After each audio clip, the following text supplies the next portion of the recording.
here we are again, but we're not actually in the old place. We're in a new place called Banana Row Studios. Brianna Row Studios. And yeah, it's in Edinburgh, and we're with man like Kilimanjaro. What's happening? It's about time we got on this couch, mate, do you know what? We're just wanting them me. fucking. We're trying to get them views just up towards 1 million on that boiler, and we're like thinking we can't get them on before 1 million, can we? But maybe this will tip it over the edge, bro. I think it will. Oh shit! I've just done it. I knew I was going to do it. Right. So yeah, how you doing anyway? Yeah, good man. Like, yeah, good, blessed, stressed but blessed. Yeah, Good. It's been a fun. So, mate, so you're based down in London now, so you're up tonight for Fatboy Slim in Glasgow. I just been told in Edinburgh, bro. In Edinburgh, We're in Edinburgh, literally. Mate, do you know what? It's because we always do them in Glasgow. Man. So it's like I'm in autopilot, but we're in a new spot. It's Edinburgh, and so we're in Edinburgh tonight, and you're supporting Fatboy Slim. Yeah, Fatboy Slim tonight. O2 Academy with one of my favourite humans, Junior Simba. He's on first, and then me, and then, no way. Yeah, he's playing. Yeah, he's playing, and then man like Norman, innit? Have you spoken to him before? I've never spoke to him, eh? So wait a minute. It's going in raw, bro. You're just going in like going fucking in raw. Yo, it's me, by the way. I'm warming up. So I remember speaking to Big He knows who I am, right? Yeah, I don't know. Maybe he doesn't. I mean, I hope Mate, the so, guy's man. a fucking multi-millionaire now, so I don't even think he downloads his own music anymore. I might just get one of my mates to go and play and then see if or just introduce like Sam or something. See if it works. Oh, this is Kilimanjaro. And then he'll go, pleased to meet you. And then he'll go, gotcha, I know. Oh, that's not him. Flips it. He flips reverse card. Due diligence. I think he, because when Miz met him, I think, during the thingy, and Miz was like that. Miz was like, yo, like, I'm warming up for you. And he was like, I know. He's like, but he went some told. It's Fatboy Slim, mate. You can't win when you do that, though. You can't win when you ask that, because it's like, they're either going to be like, oh, yeah, of course, I know that. Like, because I picked you. Yeah, or they're going to, like, they're going to be like, sweet. Yeah, Sam. But I mean, both ways is all right. Win-win, but yeah. I think that's fucking mad. So, yeah, in my mind, right, I would say that Fatboy Slim is probably the biggest DJ in the world. Bruv, do you know what? Bigger than fucking Oliver Heldens and who else? Who's another big one? David Guetta. Yeah, like David Guetta. The thing with Fatboy Slim is he's been doing it at the top for time. Like, I watched that Woodstock documentary. Oh yeah, I've seen that. Bro, he was headlining that, bro. I didn't even know if I was born, bro. Mate, he set off all the fucking shit. He caused it. Bro, he was lighting fires in that, bro. Mate, there's people coming in a van or a bus or something. Yeah, we can't speak about it. No, that shit was. But yeah, it was not really funny actually. But oh god, it was a bit mental. But no, but did you watch the new Big Beach Boutique documentary? No, I've still not seen it. It's on fucking Sky Arts. It's really hard to get Sky Arts, but it's really hard. Sky, send the packages through, man. We're bringing numbers to the platform. You know what I'm saying? I've got a Falcon t-shirt on too. Oh, represent the boys. So get it out. Dundee Arbroath link up. There's a bit of history here between me and young Wyness. What a way to go in. Young, thank you. Come on, boy. What a way to get into the actual kickoff of everything. So me and Josh go way back. Way back. We worked together. So you worked in archive, right? You worked in archive, right? So we actually worked together, didn't we? Proper, man. Proper work together. And when we knew each other before that as well, really. Bro, from the rooms, bro. From the rooms. Well, before you were banned. Before you were banned for that needs unpacked, we can speak about that. Let's get it. No, not now. No. There's history before that, because I knew you from before you went to America, bro. Yeah, I know. We were going to rooms at 15. Yeah, I know. It's probably why it's closed down now, but... I mean, there's multiple reasons. There's a lot of reasons, probably do another whole pod on that. Yeah, we probably could. We've got some other people to speak to about that. Get fucking Teesside police in here as well. Fucking see what they were saying about it. Probably fill a couple couches with people who want to speak on that. But hey. Mate, that's fucking class. So before that, before I went to America. So how was that? The rooms, we met each other through that. And we were socialising in similar circles. Kian... You were pals with Kian? Yeah. Kinda. Did you go to school with Kian? Nah. He was Monty Feith. Right, where did you go to school? I was at Harris Academy. Oh, yeah. Yeah. Did your bro go to Montefiore? Bro was at Morgan. Right, okay. I seen something for your bro in Montefiore High School today. But it might be just teaching guitar Big or bro, something. little bro. Little bro. Little bro was at Montefiore, but he might be back to teaching, man. He's Fuck no, is it teaching? Maybe it's teaching then. doing Because I'm in there bits, teaching DJing. oh yeah, so you are. Come Yeah. on, bro. Can't reach. Yeah. Love that. But yeah, so Dundee, back in the day, that's probably when I started kind of DJing. Alan Harvey. Mate, mental. We can't even speak about him too much. We're not going to waste any have time. enough time to unpack it. We're not going to unpack it. We're not. Gary used to fucking hate him. But yeah, so we just kind of met through that, and then like years later, I started working for Archive, and you were working for Archive, and you were like in the online. You were working for online. Yeah, I was doing like. It was pretty wishy-washy what your job title was. Essentially, I like pitched my job role to the owner. Nice. And just like nothing like creating your own job. Space, bro. And I was like moving in between the different stores, basically doing like creative marketing. Yeah. And like before the time, social media, before people were really Yeah. pushing social media, I was like a massive selling point. And it was good. I was there what, a year. Yeah, big fans of the Faticon. Faticon brand. So dumb. Mate, so gets his 15 minutes of fame on the podcast, and I fuck it up. Literally, we'll have to clip before and after, man, and then remember thingy nearly started on me that night when I called it Faticon. Gary was going mental on me one night. The guy that runs Faticon, right? There's three of them that run it, yeah. Gary's like the hard one from Dundee. He's funny though. He's Yeah, cool. he He's sounds, man. Mate, he's such a good-looking guy as well. I know, man. He's like 50 plus. Yeah, I know, it's mad. And I would, he's got long hair and that, and he looks mate, cool. he's got the and look. he was like, but he was pretty pissed, and I was like, kept going, Faticon. Yeah, you push it though, bro. Yeah, I know. It's part of the That's brand. the whole point, mate. That's why you're here. Mate, it's why it's taken me 17 years to get a track signed.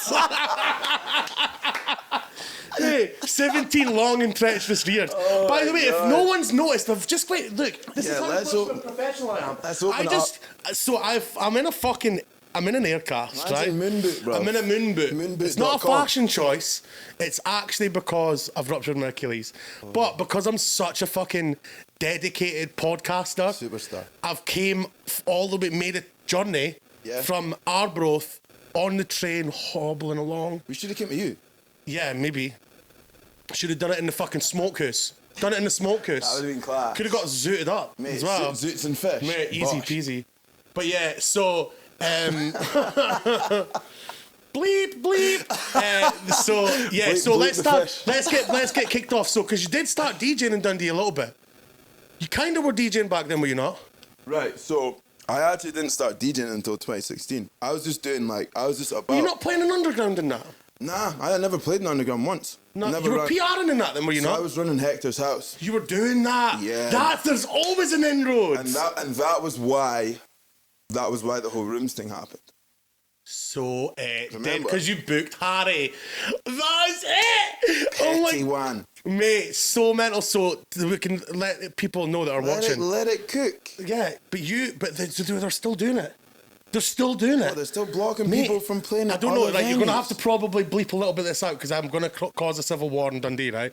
But basically, we'll speak about it now because it's be on camera now. But basically, they've basically told people in Dundee that they can't play at their new venue, which I'm not gonna say, but they can't play at the new venue if they're playing at other venues, and it's people that have been there for time. And people wonder why, like, the scene's struggling. You know what I mean? It's fucked. It doesn't make any sense. Fucked. No, honest to God, it's not fucked. Dems, fucking collective. There's a lot of loads new of collectors banging coming nights, through. class nights. Which sorry, I should actually flip it. It's actually testament to the scene. Yeah. That they're able to thrive without. Yeah, but it would be so much better if there was like people there that were like kind of. The thing is, it's house music. It's a culture. Do you know what I mean? It's a Yeah. community, and you can't gatekeep, man. It doesn't make any sense. It's mad. I never seen it at the time, but now when I look back, I go. I mean, it is pretty mad telling people. Some of us were ahead of the curve, bro. You were. You know what I mean? Like, it was a realization. It's just a shame, like that everyone can't just be in it together. There's always like I think that to create a healthy, thriving scene, you need to be able to have multiple venues. Like if you've only got one venue and there's only like one place that you can go, then I don't know, it just doesn't facilitate. It doesn't make any sense. Like the maximum nights you can have in one town in a week is seven nights. I know. That's insane. I know, but you're not gonna have Monday to fucking Thursday. You're not. People are fucking dying from Saturday. And the thing with multiple venues is it keeps people sharp, man. Like competition keeps people sharp. That's what I Do you mean. know what I mean. I mean the competition aspect. Instead of shutting down the entire like competition by saying, "Oh, our DJs can't play at your premises," keeping it alive. You know what I mean? Going. But they don't want competition. That's the whole problem. Is they don't want the competition. They want to just keep it going. But Preaching to the choir. I know, mate. You've been preaching to the pastor, bro. I remember there was times when Preaching you'd to the excommunicated, bro. I know, mate. You got actual pure banished, Banned. mate. Total banished, right? Mad. And you were, and I remember times you'd come to the door. And you're like Van Damme, come and get me in, bro. Mate. Come and get me in. And I was like, I can't do anything. I can't get you past the hallowed gates. Some people were hiding behind the gate telling the bouncers not to let me in and that. Yeah. Not saying any names, but... Not to let you in. Yeah, like, people... What, who? Who were the ones who should be being, like... Interviewed now by the police. Nah, who was it? Tell me. Just the bosses, innit? Oh, yeah, It yeah, just I feel know. like I know the names. You could see them through the gate and then they Yeah. wouldn't even come. They'd send They'd move people... away, They'd yeah. send people to... Oh, Josh, mate, sorry, not tonight. I'd be like, so regardless of all that then, so you, I mean, look at this now. Fucking hell. 997, what is it, 75? 975,000? 900. Am I right? I was like 975,000. That's not even. Fuck me. Dead. I watched it. Yeah, that's a dead thing. I'm joking. Get it, mate. Get it pulled off YouTube. Shite. Mate, it's not worth it. It doesn't hit a mill, and Mate, it's going to hit a mill. How many say it's going to hit a mill? That's fucking mental, by the way. Yeah, it's mad stuff. Mate, you should be getting them bots, you know, in Thailand and stuff, Yeah, and they've got the farms that watch it over and over again. You know what I mean? And that's how they build up views, and like that's how fucking Drake and that have so many views on their Spotify tunes. Shut up. I swear to God, they've got bot farms driving them up. There's not fucking 300 million people listening to Drake all the time. Oh, people love Drake. Net People love Drake. I'm not speaking on it, but people love Drake. Yeah, no, Drake's good, but well, let's say fucking what's her name? What's her fucking name? Beyonce. No, the one that's what's it? She's a singer and used to do country, but she's not. No, Taylor Swift. Taylor Swift. Yeah, she's got bot farms. Nah, but she's got like pure bare fans in that. Nah. Seen her on Twitter. Nah. People I've never met them. Can you swear on this podcast? Yeah. Hunting cunts down, bro. Mate. So what, have I just opened myself up? Sorry, Mum. I've opened myself up to fucking... My Twitter's going to get fucking backlash now from the... What are they called? Come ahead. Getting swifty. Yeah, swifty. That's a fucking thingy. But yeah, so obviously on top of all that then, you've actually made it out of Dundee unscathed then. And you've come away... So when did you start DJing? I wouldn't say unscathed. I think like everything that happened when I was there is all contributed. Just because like I learnt loads whilst running Hector's. Obviously, shout out to Hector, shout out to Luke Anderson for giving me the opportunity to do that. Didn't Hector's just hit 10? Hector's house hit 10 years. They're dead though. They're not dead. They're dead. They're gone. They've left the scene. They're not doing Tuesdays anymore. No, do you know what's mad? No, so I'm only joking. But the Tuesday thing, I know, fuck, what am I doing? I've had one beer. Everyone behind the camera's like... No, I love Hector's. By the way, I love Hector's. You know? No, I love Hector's, right? But it's like, I feel like when I seen what's on a Tuesday night and I'm like, that was like, what, how many years was that? 10, bro. 10 years. Did a decade. Fucking mad. And that was food, bro. My first ever time that I played in Cavall was for Hector's. And I see it's shit not seeing it now because I'm like... Son mental? What? Never played for Hector's once. What? Never run a one tune. There we go. Never run a... That's an exclusive, What, is he going to be doing a new night? Look. I'm a fly boy now, innit? Fly guy. Yeah, I'm not allowed to say to Luke that fucking Hector's is dead, but you can say you've jumped ship to fly. How can you jump from a ship you're not on? Yeah, no, you wanted to They fucking threw out the fucking life raft, bro. Yeah, you're out. Mom was out fucking drowning in the sea, bro. Sure. Mate, that's fucking mad. Like, on the bit of wood. on the boat, like, Gasping for it. fuck you, I'm look. barely slim, bro. Mate, that's mental. But yeah, so you were in. So when did you start DJing then? 2016, you said. Yeah, so I'd been in the band before that. Of course. So all the music stuff up until 2016, I was doing band with my big brother Mo and my boy Sam Wolf, and we got the label we were on at the time invited us out to play IMS International Music Summit. You going this year, by the way? Ibiza. Yeah, so I'm looking into it. Bro, go 100%. You'll have a riot. It's the end of April, so I can't go because Crambo's. Phonox So and- Jag said for me to go. 100%. said- Jaggy's speaking. I Bro, know, you should go, bro. She told me Bro, to go. you told me a poster boy, bro. I know, but I'm like, cover these flights. I'm like, Damn, girl. I'm like, God, cover you know what I these mean? flights. I'm on the verge. I'm like, I've done it for years. I've done, gone to things and tried to like No, bang the drum and that. No, bro. This is different. Peter Different. Tong's there. Peter Tong's speaking. Is he not the founder? I think so. Because he was there The the year founding I father. went. He played my tune on Friday as well. Yeah, I heard He it, bro. fucking loves it, mate. Come on, bro. He fucking loves it. Come on. Pete, what are you saying, Pete? Uncle Pedro. Pete, you want to come on the fucking podcast? Tough. Nah, I'm only joking. You can come on. Speak about fucking Ibiza and Swedgers and that. But yeah, so done. I've not done a podcast for a while, can you tell? This is so I've got a lot to good. get off my fucking chest. Bro, we've not even had a conversation. We've not, with this about is a why year it's and a been half. good. This is good. Gonna be honest. So it's we don't gonna have go enough on- time to cover But everything. no, we're man. gonna get there. Trying. Can you get the notes up on the screen? Come I on. fucking don't even need the notes. Fuck, I don't care. I Yeah, don't need let's them. pull that up. Yeah. Yeah, I can't. It's cool. I don't need them anyway. So basically, start DJing 2016. Let's get from there. Let's get on it. Yeah. So do that, then IMS. play a show at IMS. They're basically just like, can you do like an after gig like pool party thing there, which I do, which was fun, but it was like 45 minutes, which is like what, like 6-7 tunes tops. Like it wasn't anything mental. And then came back to Edinburgh, and people were like, "Oh, saw you played in Ibiza. Would you like to do like a little set here?" And then it was like one set a month, and then it was like Bars 2 and sets stuff. a month. Yeah, just bar stuff. Then you're getting like once a weekend, and then by the time I was doing like 2 a weekend, you're like, oh, like I can DJ. actually just like do this, and like I don't have to So- do another job. The bar stuff, I feel like that is total. That's like fucking good. That's solid basis for DJing anything. So my words of advice whenever I've been asked is like, you need to get your what is it, 1,000 hours, 10,000 hours, 10,000 hours. hours. You need to get your 10,000 hours in.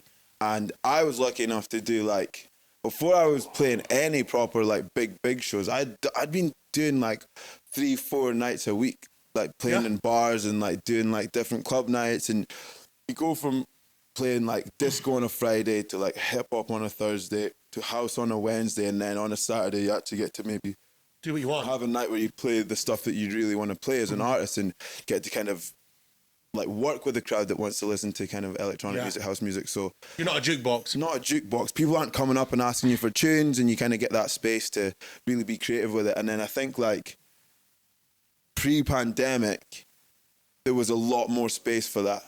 Like more bars were putting DJs on. There was more budget. More people were going out. Yeah. So it was calm. Like honestly, I was doing Wednesday to Friday every week, and then like the occasional Saturday. Yeah. And I was like very Yeah, because I knew comfortable. you were quite busy in Edinburgh. Heavy busy.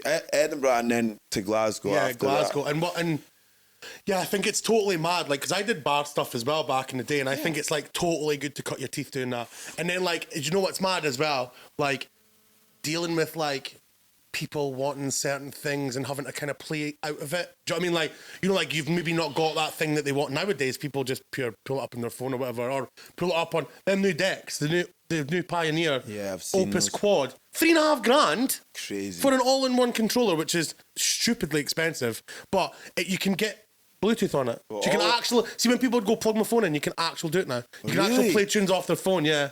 Don't tell them, don't cut that out the pod, Yeah. man. That's mad. DJ's gonna be getting harassed. Sorry. Yo, apologies to anyone who's got Yeah. a set this weekend. Like, We're just trying to get free shit from Pioneer, but actually, fuck it, I don't want it. yeah, get us some new Marshall amps or something Yeah. for the guy. Yeah.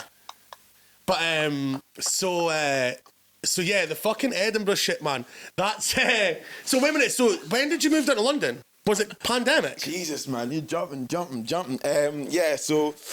I want to get the history out of the way and then we can speak about... Post-pandemic, or like maybe mid-pandemic, I suppose it was like 2021, summer 21. Scotland was still like pretty locked up. Sturgeon was still on that like no music in venues Mind that thing, which was actually one of the craziest things on the planet. Like Scotland was the only country on the planet to not on the planet of Earth. We spoke about this. To not have people play music in bars. You came to mind when we were doing the fucking live stream. The live stream was crease. Yeah, it was good. Yeah, it was good. But maybe times. one day bring the green screen Shout back. out let's get the green screen in I here, know, mate. man. I think doing a podcast with the green old Smokey in the background. Mate, and that. unreal. We could get harbour some and man, that. get fucking Undertaker up there, man. Be fucking. But yeah, mate, it's fucking mad. Like, yeah, it was a mad time. But so you moved down to London. 21. So Still though, that's fucking in the Scotland- middle of the pandemic. Yeah, Scotland was still locked up, but like London was like Loosening off. coming alive, and it was that the week I moved down was the week of the Euros, so I moved down, and then like 4 days later, like tons of my mates from Scotland and half of the rest of Scotland came down. So it was like that was a mad week, and then obviously that month was mental. The weather was class. So many just like boat parties and parties on the canal and people doing stuff in gaffs, and it was just like it just felt like Good vibe. a proper like okay, like there's actually still a culture here. And to be honest, I think in that first 6 months in London, first 2021 in London, I'd probably played like 1 or 2 shows in London. Didn't really do much down there, but you were working for a COVID place, were you not? So that was started 22. 22, okay, yeah. So 21, I was working. I was like doing some creative consulting for a project for the Mayor of London office, and then I was also working on a Scottish African film festival that's based in So you Scotland. were, I remember that. So I did like 3 months of that like simultaneously, whilst obviously the DJing was kicking off back here again. Yeah. And Fly did that. Welcome Back to Fly, I think it was called, or Welcome Back. I was living in London, but I was back in Scotland pretty much every weekend. I think between October 8th or October 10th, whenever that first show, August 8th, sorry, and October 10th, which was my first residency at Le So how was it feeling going between the two, seeing Scotland still fucking not really thriving again? Because before the pandemic, we've spoke about this a few times on the podcast, it's probably boring for people to hear, but there's been a distinct change. Oh, massive change. In terms of like nightlife and clubbing and stuff. I mean, I know now as a promoter, we don't sell nearly as many. It's not as certain anymore. Like before the pandemic, we were fucking like doing well, Yeah, right? come on, all good. Doing really well. Shout Like out all it's good, by the way. selling out gigs pretty all like. I mean, if you book a big name, it would sell out. Yeah. I mean, and then recently we've had a couple of acts, and over mono, we were half full. No. Yeah, it was good. It was a banging night. Do you know what the thing is? It's like, do you know what? So Scotland's kind of been like that. But see, London and down south, they had like a glory period where it was like amazing. But then like It's sinking again. Yeah. People like It's catching up to us. and there's big artists who are having to like pull nights and I know. up and down the country. Mate, all the agents we've spoken to, they're all like, they're pretty, like they're aware of it. Yeah. They're aware of but we pressed on with the Over Mono show, and it was like really Do good. you know what's credible? It's just credit to you guys, and it boosts the credibility of the brand that you guys can still do that, and you know like the Over Mono boys are. I mean, it's a fucking it's shite afterwards, going like fucking counting and going shit. Okay, like so we're gonna have to make up for it in the next 3 nights, but it was worth it. I didn't want to not put them on because I think they're like an act. The statement show, bro. Mate, they're fucking festival headliners. Yeah, literally. That's what I was like, and do you know what's going to be so funny is like in a year from now, because all that's selling in Scotland right now is like BLK, fucking hard house nights. PRTY guys are selling every night out in SWG3. Big up, man. Big up them. Big up. Yeah, like, and the thing is that I read an article on it recently, and even Five jumped on it, and you can see it, bro. You can see it. It's like everyone wants that like immediate, intense, like high tempo, like even from house stuff. Like there's nights I've played, I've come off and like I've been like coming on last or whatever, and I'm getting left on like 135. Oh, like, yeah. to start. I'm And just the like, rest. bro. Anyway, but yeah, it's just everyone just wants like and like. I mean, I do I too. get it, man. I get it. Like it's You fun. probably do sometimes. Yeah, of course, but it's like All night's too much. it's just I don't know. There needs to be some more nuances brought back. But hey ho, man. It's just it's house music. It's electronic music. It goes in waves, peaks and troughs. It is what it is, and it's why we love it. Do you know what I mean? Yeah, I like love it. It's different now than what it was 3 years ago, than what it was 5 years before that. So it's It's why always we love changed. it, I mean, so. I've seen fucking few different changes, so I've seen it being heavy before as well. Yeah. No, it's like heavy and slow. I mean, now it's heavy and fast, but then I'm liking it. It's fucking good. It's just Keeps us on our toes. Keeps me on definitely. my toes. Like But I've noticed like all these club nights that like have nights across the country are now like slowly bending towards that, and you're kind of like, I don't know if we should do that or if we. I was thinking about creating a new name and cutting fresh. and then just going fucking yeah. Well, like no, keep all good going. People still want the Ben Hemsleys and all that, but kind of taking a sidestep and going and making like a new. I've already got things done. man says, I'm thinking about it. I'm thinking about it, but I've already done. Company house already has to register, Mate, bro. it's already registered. But Tied anyway, in. mate, the logo's made, everything. Yeah, come on, bro. But it's just like and thinking like, because we've had big promotions put big acts on like fucking Night Vision and shit.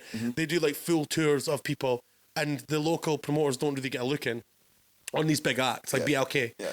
And they did that with Alan Fitzpatrick as well, but then we ended up getting him. But yeah, it was like, yeah, I don't know. It's just a weird sidestep for like nightlife in Scotland. I feel like it's like as soon as the pandemic's finished, like people get their music from TikTok or from 15-second videos now that are like, there's like a moment, say like, I don't know. There's like, there's a video of Frank, right? And he's sorry, I'm totally sidestepping. Nah. There's a Bro, video I of, hear you, yeah, bro. I know, but there's a video of Frank, and it's like, it's him playing like a bad boombox tune in fucking Berlin or something, right?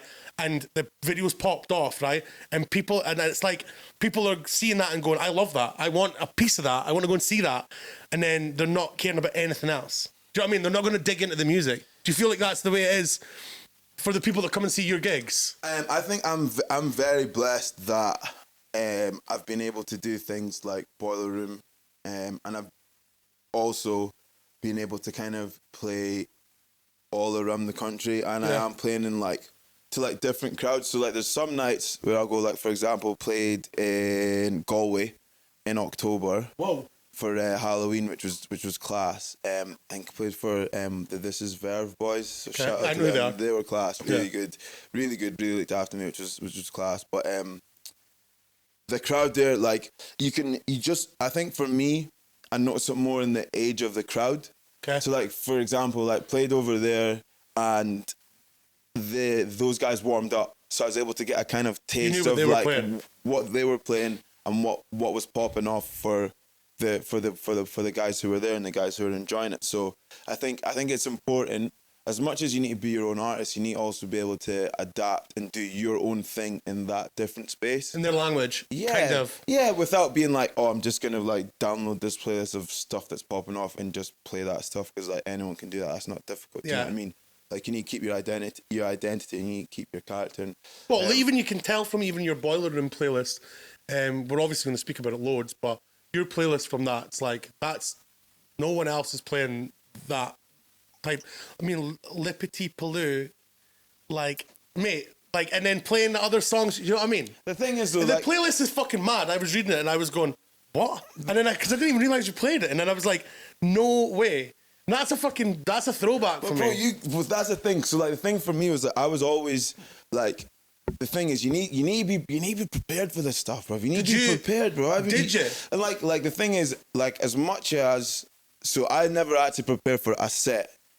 That set I actually prepared for, but as far as the content of that set, the first time I heard that Le Petit Pilou song was I was at uni. I was like what, 2010, 2011, and I was like, I was like, this is a banger. I want to play this Hadn't out. heard it in years. Hadn't heard it since then. And Probably. bro, but then like, there's stuff that I played in that set that I'd heard a week Recently. before. Exactly. That's what I'm saying. It was like you'd really kind of pulled. But so did you? You went into it kind of prepared. Like you were like, Yeah. So I know some people who play sets or who tour or whatever, and they'll have an hour set, an hour and a half set, a 2 hour set, and it's the same thing. They play the same songs, and that's fine. I've seen it. I've seen it. I've seen them in Dundee and they've played the same set in Aberdeen, and you're like, whoa. And yeah. And Is that not boring? And if it works for them, like Yeah. totally calm. But like for me, like I just like to because it makes it more like I'm out. Like I'm out enjoying it. Like I'm doing on what this I enjoy. one. Like it's like, and I'm like, if you see like me playing live or whatever, then it's like don't do the teeth. Keep going. Keep going. Jesus. Keep fucking speaking. You'll see me kind of like having like little conversations with myself and like looking up and trying to read the room and just being like, okay, this is what will fit now. This That's is the what will job. fit here. Like that's the job. That's man. the job, mate. You're not a It's the juker. funnest part. But then for that set, like I found out. So basically, so I'd got back from Ibiza, Right. and gone and landed and gone to Corsica and was about to play with Fred at Corsica. So I don't know when they were Wait a releasing. minute. Wait a minute. Can we jump back? Let's run it back. Let's bro. run it back. Okay. Let's run it back. Right, 'cause I go- Okay, so you supported Fred.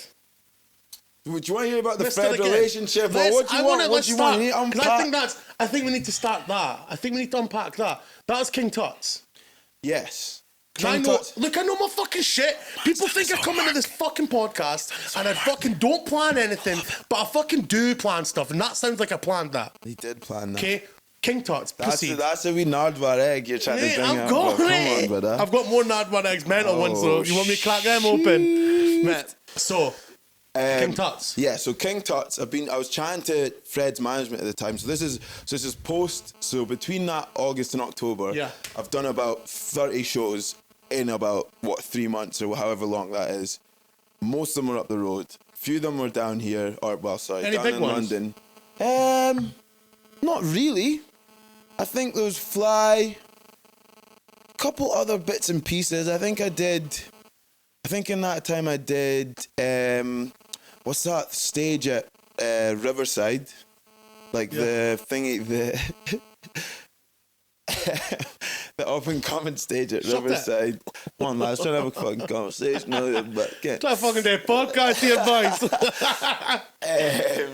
And so yeah, there was a few bits and pieces. But nothing like nothing. I mean, I say this now. If I did anything like big, and I can't remember, I'm sorry. Apologies, but like it was mainly just trying to get back up and running again. Yeah. So after that period, there's a few people that got in touch.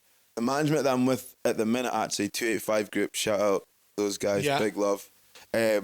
Claire Sterling and Claire Fifi put me in touch with them, and Shout out to Claire Fifi. shout out to Claire Fifi. Stalwart of the scene, by the way. She's Holding wanting it to come down. on. Get what? Claire's Faith. not been on. She's not been on yet. Faith. Lads, get to work, I man. think she's coming on. She's coming on. We're She's still in Scotland, is we're she in not? talks, baby. We're in talks. Get the signature done. You know bruv. that she's got mad history. Bruv, mad. Lucky me and like Glasgow, Hudson Mohawk and Yeah, bro. madness. She knows her shit. Anyway, A pillar. so she sorted you out, a pillar in the society. So she linked me up with that management. So I've been chatting to them. Fred's management got in touch and they were basically like, oh, we've got a show for this guy, Fred, again. It's at King Tut's in Glasgow. And I was like, all right, sounding. To be honest, man, like, Didn't know. I didn't really know he was. Yo! Nah, that's nice. I didn't really know he so what was was he? too What did he? tough. I mean, King Tut's is a strange place for. So for me, I was like, get free train back home, get me. paid, and then also get to play fucking King Tut's. Do you Yeah. know what I mean? That's a legendary Prestigious show. venue. So I was like, right, cool, sound, do that. Get there, and I arrive, and I don't know if anyone's been a backstage of King Tut's, but I have. there's only It's a room. one green room, right? Fred travels heavy. So like they've got the whole room. I'm like, sound. I'm just getting changed up in the office, whatever. Easy, Ozy. And I go What changed? What, taking your top off? and then putting another one back on to Yeah. then take off. Yeah, to take off again. I think I kept my top on for that show. Yeah. Did you? Yeah, it was only I only did a wee half an hour, bro. It was at King Tut's. I was standing on the stage. The table was too low. If anyone sees any photos I've done from it. that, I've played before, mate. They gave me a fucking fucking TV table. Keeled over. And do you know what? Actually, Jyoti tweeted yesterday. She was like, "Shout out all the venues that have tables high enough for 5'2". I'm like, nah. Bun them, man. Look after the 6'3". Get yourself a fucking workout stick. 6'4" tables for the man, them. Yeah. Yeah. Oh, fuck our backs. It's on the rider. Do you know what I mean? Backs. I'm gonna be sitting. As long as the 5'2" bruv. people's backs are fine, fuck the 6'2" people's Get backs. a little step, bruv, with the arms up and that. Yeah, I know. Shout out Joy though. I love It looks you cool. still. Went through the green room, and every single one of them were like, "Hey Josh, lovely to meet you. Thank you so much for doing this." Including Fred, he was one of the soundest people, and I was just like, after that, I was like, these guys are really sound. They're obviously on job. They know what they're doing, and Fred's obviously like super talented. So then did that. Then I think it was March 22. Fred was doing his first UK tour, and he did SWG3, and he wanted to do subby as an afters. So he did. I remember this. So they called me again. They were like, Josh, Fred's gonna be in Glasgow. He wants to do subby. Do you want to do like a set? Then he plays and then you guys go back to back. Because at this point, he wasn't really DJing like that. So they were like, yeah, if you can kind of help him out. I'm like, yeah, no worries, man. Like, he's like, do you know what I mean? It's good. So then do that. And then, can't I remember what track it is? Like a few months later, track comes out and the artwork is like Fred and then this like blurry guy with his top off. People are like, Josh, are you in there? I'm like... Probably. I need to get some cash money for that because no one signed me There's up no on full that. credits on There's that. no... Yeah. Anyway, so then that was March, and then June, post-fly Ibiza. Oh, yeah.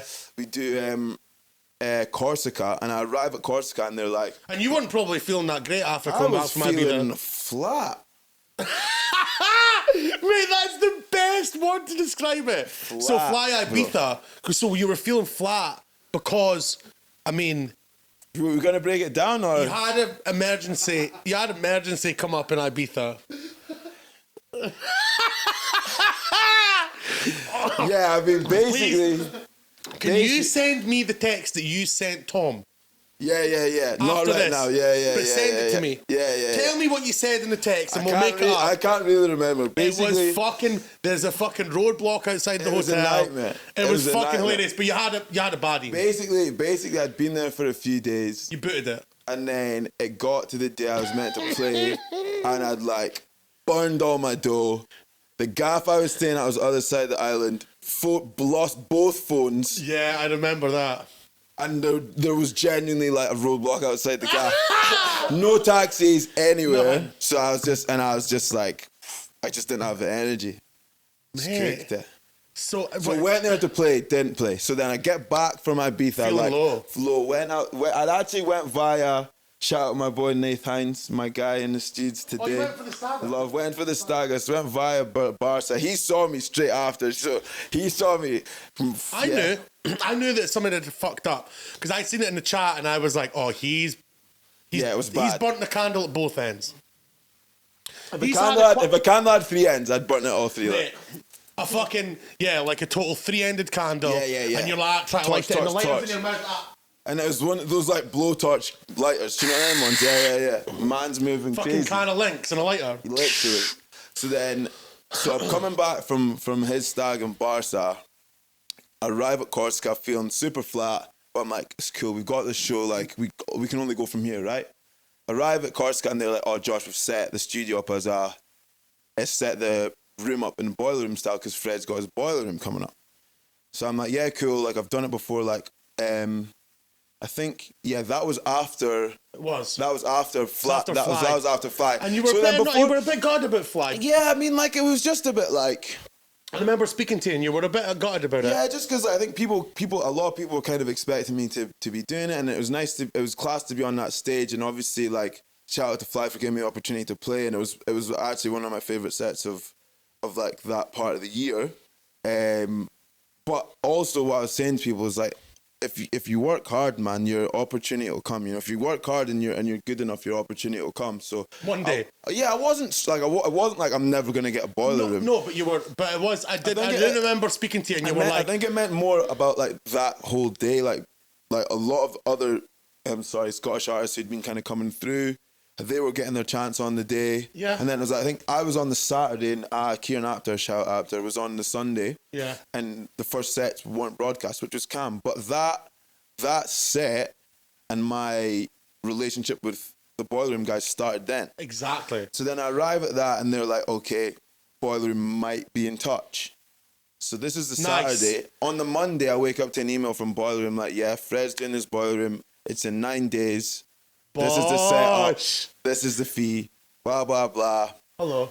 So then, yeah, it was like, cool. And like that Corsica show was unreal because it was like, I got that news before I went on. So I went from like here to like, I'm coming back up. Like I've got a foothold here. I've got something that I can like pull myself up. It's such a fucking roller coaster, isn't it? Bruv. Mate, see this? People think like it's a massive thing. We've been speaking to Hannah Lane at the moment, right? And it's a massive thing that people think that this is like, yo, it's like fucking all good vibes constantly. It's fucking shite sometimes. Bro, it's tough. And some of the worst things that happen in the journey, you actually bring on yourself. Yeah. Like I was speaking do you know what I mean? Like, yeah, like, you did, mate. You know what I mean? But I was speaking to one of my boys the other day, and like he had like something similar where it was like, just sometimes you just lose focus. That's it. You lose focus on what you're trying to achieve. The main aim. Yeah. But yeah, having that just meant that when I did that show, I was just like doing like just stupid stuff and just kind of seeing like what people were reacting to. Was that like the catalyst? Do you think? You feel like obviously that was the Boiler Room. You'd already secured that, but you feel like that's the catalyst because if you watch the Boiler Room and you read the comments and stuff, I mean the vibes are next level. Like the honest, you know, I'm a showman. I'm a showman, and that for me, watching that, I was like, this is why it's got this many views because you're enjoying yourself, mate. Yeah, you're really enjoying yourself. And that again goes all the way back to like from those times I was going to the rooms when I was 15. Like when the times I'd fucking come and see you boys play, times I'd go to nights at Hector's when my mates were playing, times I'd go to nights at Fly, and like it all. And then obviously also tying back to the stuff I was doing with the band because there was only 3 of us. I was on the drums, so like I had to bring the show then as well. So it's just it all kind of just came into one. That I actually, to be honest, as far as like a night, I preferred the Corsica night. I think there was a lot of pressure on the Boiler Room night. Were you nervous? Just to get it right. Yeah, I was. I'm never really nervous, but I was. Just because something about like when something's been filmed and when something's been filmed and when you know it's like such a big opportunity. It's like you just need to Champions League final. Yeah. Do you know what I mean? Yeah. I don't even like football, so using that as a reference is fucking unreal by the way. His guest. But yeah, do you know what I'm saying? Champions League final. It's like you've got to fucking it's the occasion. There's no prep. There's no amount of prep or anything that you're going to do that's going to change what's going to happen at this moment in time. So you've got to fucking pull out the big guns. Exactly, and you also need to be ready for shit to happen. Yeah, big time. Like I was lucky/blessed that the things that weren't in the plan actually worked in my favor. So if you actually watch it back towards the end of the Boiler Room. We have a couple of times. Couple of times. Couple of thousand. You see that like the guys come and kind of either have a word with me or like jump on the mic. Basically Fred was like needed a bit extra time. So then I was like, okay, this is what I wanted to play. And now I'm like, okay, I've just smashed that. Let's go. Now I'm just gonna take the roof off. And just like more time. Yeah, I'm just gonna do some statement stuff now. Yeah. Which was class. Very blessed to have that. And I think, from then it was just like, right, okay. Like I think before, so that was end of June. It didn't drop to the end of July. Yeah. And that year so a couple of weeks or like, well no, end of June. It's like a month. Yeah, it is. We've got the video here. Get the video up. So, what we're saying, do you know what time you take your top off at, by the way? Nah. I know the exact minute. I just 26. So 26 minutes into your Boiler Room set.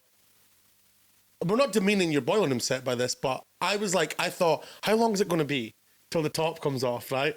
26 minutes. But wait. I mean, I would do it. Look, I'll do it right now if you want.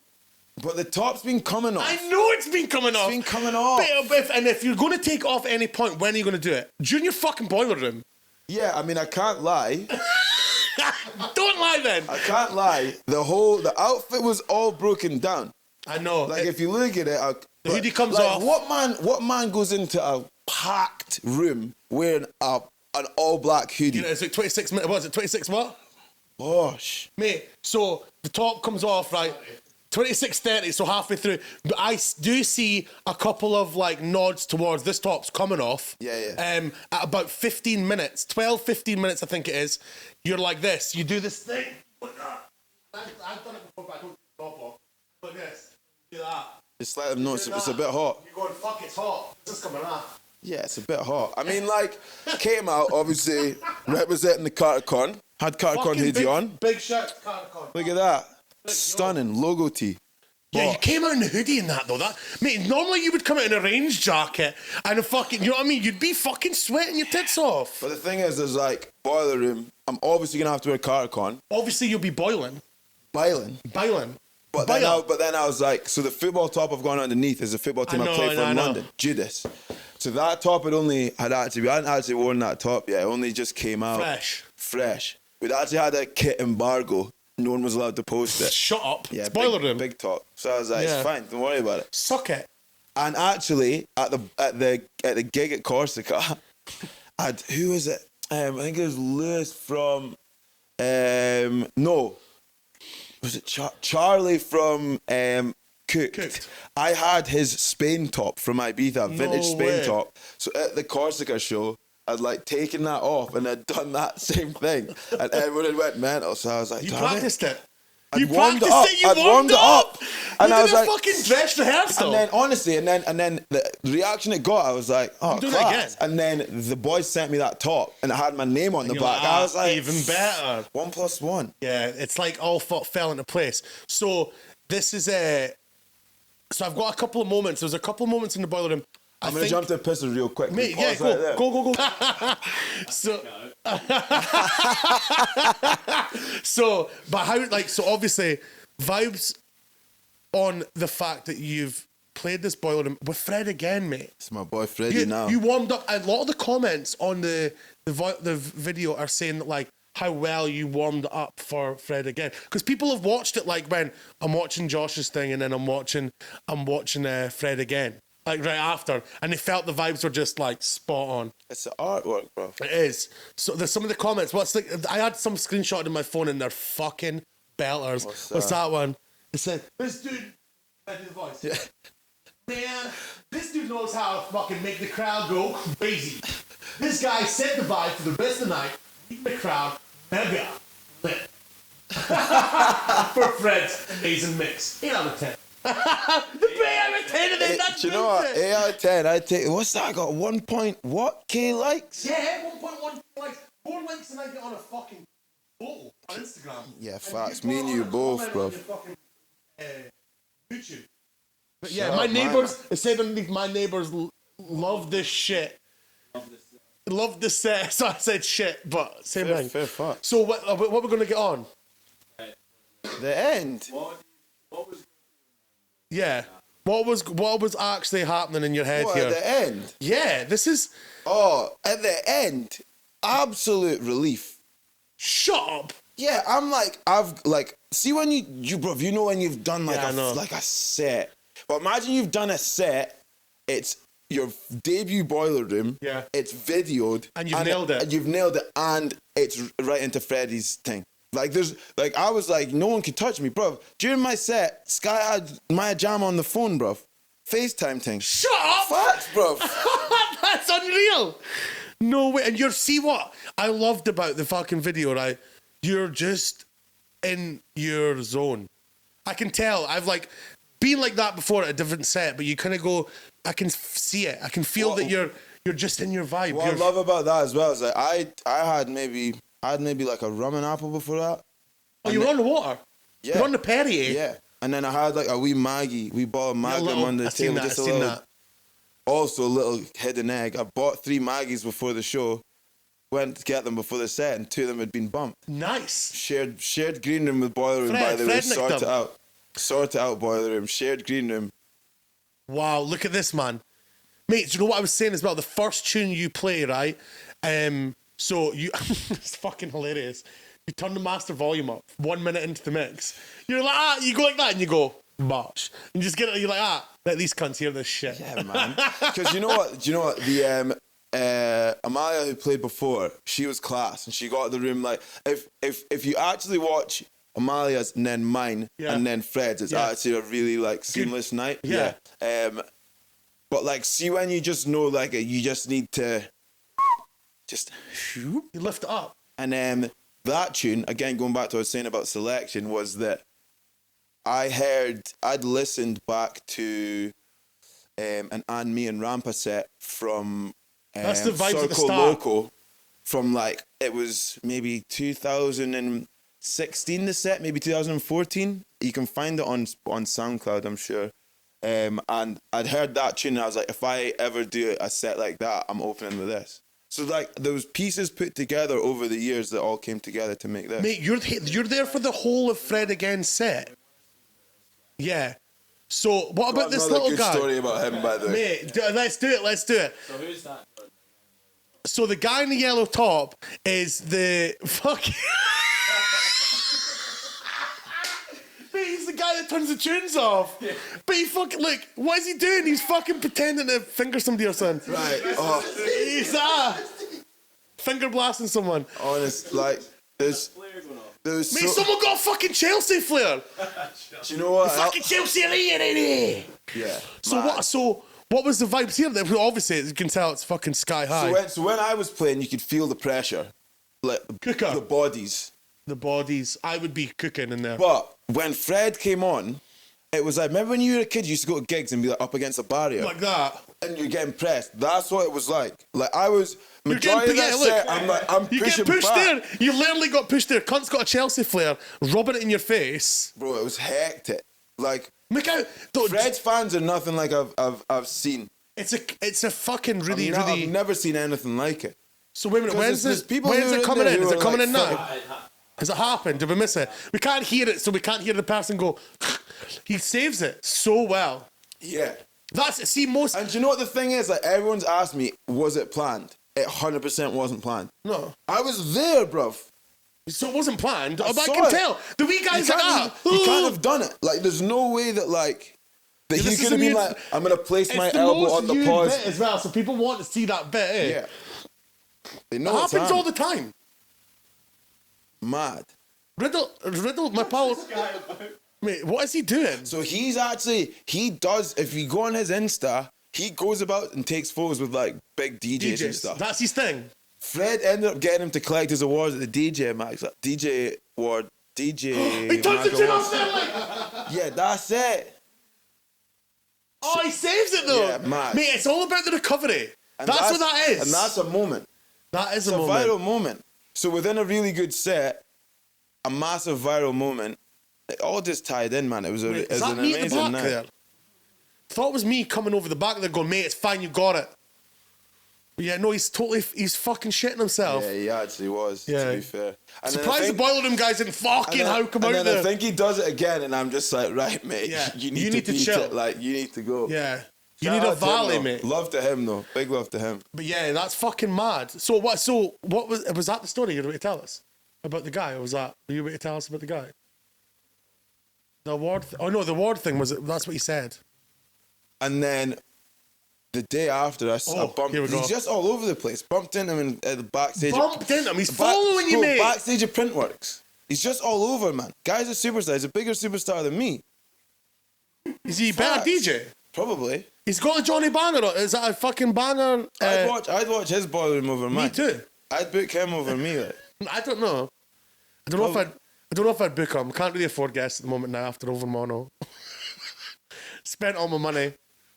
Mate, you'll be getting booked this year from All Good. Well, not this quarter, next quarter. Yeah, we'll have to move stuff about. We're going to have to move some because you're busy. Mate, you've already played. You need to book me, fuck's sake. I've booked you already. You owe me a gig now. That's true. You owe me a gig. I wouldn't say I owe him a gig. You owe me a gig. I would say. I'm fucking calling you out right now. You owes me a gig, right? So what's coming up then? What's happening? Cut that out, yeah. Yeah, oof.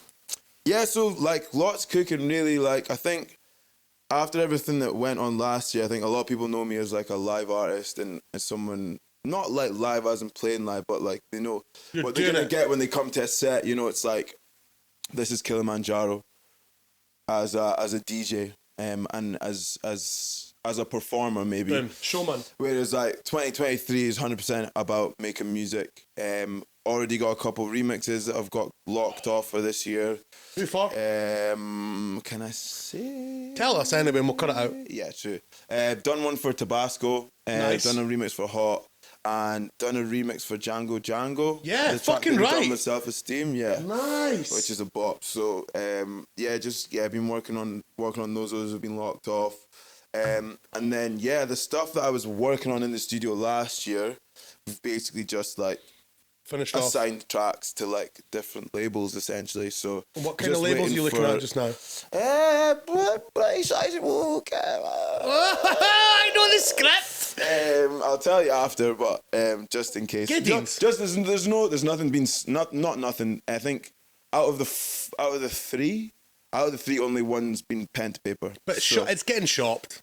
It's out there. Yeah, it's on the street. Yeah. So essentially, my aim for this year is to have a few releases with people I've been working on last year, and then look towards the end of the year and do like my first like solo release, which is going to be like, okay, this is Kilimanjaro, this is what he's about. This is like a 3-4 track EP. A solo release, like you're put it out like yourself? It's just me, it's not me and... You're not going to put it on a label? No, it's going to be on a label, but it's not going to be like what would be the dream label and... that you want to put that out on? That's a really good question. I mean, it just depends because like, I think for me, I've seen a lot of artists be like, I want to get signed to this person, I want to get signed to that person, whereas like my main focus, I just want to make the music I want to make. And then if the right label is like, the right label for me is like, yeah, we want to do this. A lot of people make the songs for the label. Yeah, and that's not me, man. No, it's not me either. Mainly because I don't really know labels that deep. I just know what I want to do now, and I know what people want to play, or people want to hear. Yeah. Or people who come to see me want to hear. Yeah, exactly. So that's just, and I've been wanting, like this, especially these first 3-4 tracks I've been working on, I've like been in the pipeline since I've wanted to start making electronic music. So it's not like I'm now I've kind of made a bit of a name. I've got an opportunity to release on this label. I want to make stuff for this label. Man, nah. The same Josh of 2020, same Josh of 2018. I'm going to make the same music. Maybe slightly tailored a little bit to keep up with sounds, but the music's always been there. You know, the creative's always been there. So I'm excited. I'm excited for that. Got a really good festival run this year. We're kind of trying to focus on the right looks as opposed to trying doing everything. Last year I was like, okay, I'm inside. Like, if they want to book me, let's do it. If the fee's not right, it's calm. Let's just do it. Whereas like this year, it's like a lot more about the right looks. Maybe holding this year to do a bigger slot next year. Sounds good. I wanted to focus on a lot of live stuff as well. Like looking to come into next year with like a Kilimanjaro brackets live, or do maybe some live percussion. Cool. Maybe some it's just trying to tie it all back. It's a natural progression. Yeah, man. It's just I'm an artist. You know, I'm not a DJ. I'm an artist. Like you can be slamming that fucking Fred again fucking thing home. Like, you know, the fucking finger drumming, mate. Doing fucking full arm drumming. Yeah, man. You know what I mean? No, but that's the thing. Like, people want to, and again, it goes back to the stuff I've always been about, which is a show. I've always been about performing, putting on a show for people and enjoying what I do. And it's like, if you don't enjoy what you do, then you might as well just be running a 9-5. Do you get me? You can fucking see the cunts that don't enjoy it as well. You can. I feel it. Or sometimes I think people don't, they want to look like they're not enjoying it because it's not cool to enjoy it. Bro, the coolest thing to do is enjoy what you... Mate, tell me about it. Single day, that's my life. Day in and day out. Look at that. Definitely. Okay, mate. Been a long time coming. Yeah, bro. Doing it tonight. I would get up, but... Right, you're disabled. Like, Rod, don't subscribe. Don't subscribe to it. Just fucking forget about the whole podcast. Never watch a video again. Don't ever watch any of the videos. Unfollow us on TikTok and Instagram, and Actually, keep us on Facebook because I might need to message you. Yeah, Right, get me Joe. at Kilimanjaro Music, at Josh Kilimanjaro on socials. Bash, big love to I'm not telling you mine. B2B.